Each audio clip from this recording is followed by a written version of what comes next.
Уже второй день большая часть города Сухум остается без питьевой воды из-за аварии на водопроводе по улице Искандера. Водопровод был заменен несколько лет назад по инвестпрограмме. Сейчас уже известно, что сварное соединение между 500-миллиметровыми трубами было сделано некачественно. Этот водовод меняли где-то 5 лет назад. Но, к сожалению, от таких аварий ничего не застраховано, потому что технология соединения пластиковых труб, она единая и происходит путем сваривания двух труб с помощью специального оборудования. Ну, тут много может быть причин для того, чтобы сам по себе шов оказался некачественным. Это может быть и человеческий фактор, это может быть и в тот момент точечно само по себе оборудование какой-то сбой дало. И в итоге получилось так, что этот шов он оказался не надлежащим образом сварен и со временем просто пропустил. Дальше трещина начала расширяться, в итоге вот мы получили то, что имеем на сегодняшний день. В таких случаях, когда некачественно сделанная работа, кто-нибудь будет нести ответственность, кто-нибудь ответственен за это? Ну, в любом случае ответственность будут люди нести, потому что, во-первых, это мы не у себя дома делаем частным образом, это касается всех служб города, это касается прежде всего наших граждан. И они нисколько не виноваты в том, что кто-то, может быть, ненадлежащим образом выполнил свою работу. Ну, для начала нужно устранить аварию, пустить людям воду, потом уже будем разбираться. Уже более-менее ясно, с ревизией здесь все уже закончено. Дальше уже будем просто смотреть, обращаться в ту фирму, которая занималась прокладка этого водопровода, выходить на них, тем более, что существует такое понятие после гарантийного обслуживания. Будем поднимать документы, смотреть, какие были договора, как это было все оформлено в плане гарантии, в плане гарантийного обслуживания, и будем смотреть, разбираться. То есть сейчас пока на данную секунду тяжело сказать, как это будет выглядеть, но в любом случае работа по этому поводу обязательно будет проведена. Руслан Авицбар рассказал, что система водопровода в Сухуме еще с советских времен устроена так, что локально отключить от поступления воды определенный участок города невозможно.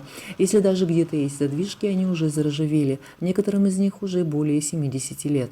Вот, да, конечно, это вызывает массу неудобств, в первую очередь жителям не только улицы и фактически всего города, поскольку система нашего водопровода еще с советских времен устроена таким образом, что закольцованность не позволяет в настоящий момент локально секторами отключить просто какой-то определенный участок, еще ввиду того, что сама по себе система старая, все задвижки и запорные элементы, они достаточно уже в таком дряхлом состоянии. И получается, что многие задвижки, они просто не работают. И потому, если какая-то локально происходит такая масштабная авария, приходится отключать весь город. Поэтому, пользуясь случаем, хотелось бы, конечно, принести извинения всем жителям города за то, что мы создали такие неудобства. Но фактически это не мы создали, это произошло такое можно сказать, стихийное бедствие, в результате чего люди уже какое-то время находятся без потребления воды. Более того, скажу, что еще это усугубило тем, что до этого была авария на улице Лакоба. Там трубы, которые 70-летней давности, чугунные, тоже уже начали трескаться.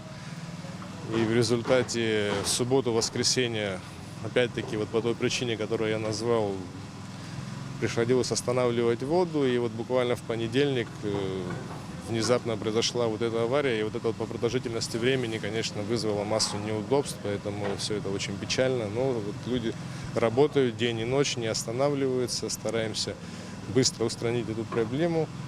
Поэтому хотелось бы просто обратиться к жителям, чтобы проявили максимум терпения, ввиду того, что работы ведутся, они в любом случае сегодня будут закончены. Мы отсюда не уйдем, пока не устраним эту аварию. И сегодня же вечером мы людям воду подадим. Специалисты водоканала почти каждый день до позднего вечера, а то и ночи проводят работы по устранению протечки или прорыва водопровода. В случае с водопроводом по улице Искандер также обещали не останавливать работы, пока причина аварии не будет устранена. Мадина Абганба, Давид Авицба, пресс-служба администрации города Сухум.